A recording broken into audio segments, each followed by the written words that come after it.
बकासूर खरं तर मोहिल धुमाळ यांच्या घरच्या गाईचा बैल. मोहिल आत्ता युवा उद्योजक म्हणून मुळशीत फेमस आहेत. आता त्यांचा दुधाचा बिझनेस जोमात चालू आहे. मोहिलकडे बकासूरच्या आधीही 2-3 बैले होती, पण ती बैले बकासूरवाणी कर्तृत्वान निघाली नाहीत. तर बकासूरला रोज सकाळी डोंगरावर चारायला सोडायला लागतं.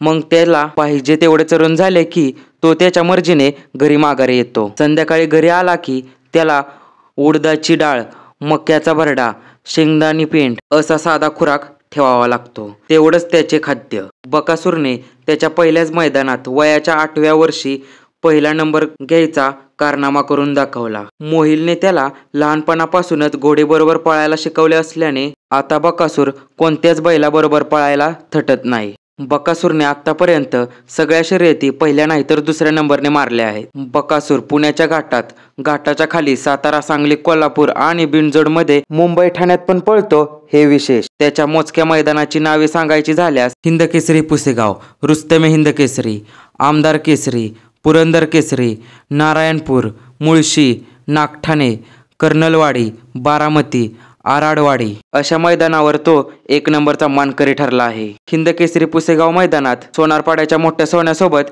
त्याने प्रथम क्रमांक मिळवला होता आणि यावर्षी पण त्याने सुंदर बैलासोबत हिंदकेसरी पुसेगावात 3रा नंबर पटकावला आहे. आणि हो, रुस्तमे हिंदकेसरीमध्ये महिब्या बैलासोबत प्रथम क्रमांक काढून ठारचा मानकरी ठरला होता. व्हिडिओ आवडला असेल तर व्हिडिओला लाईक आणि आपल्या चॅनलला नक्की सबस्क्राईब करा. आणि अजून कोणत्या बैलाची माहिती ऐकायला आवडेल हे कमेंटमध्ये नक्की सांगा.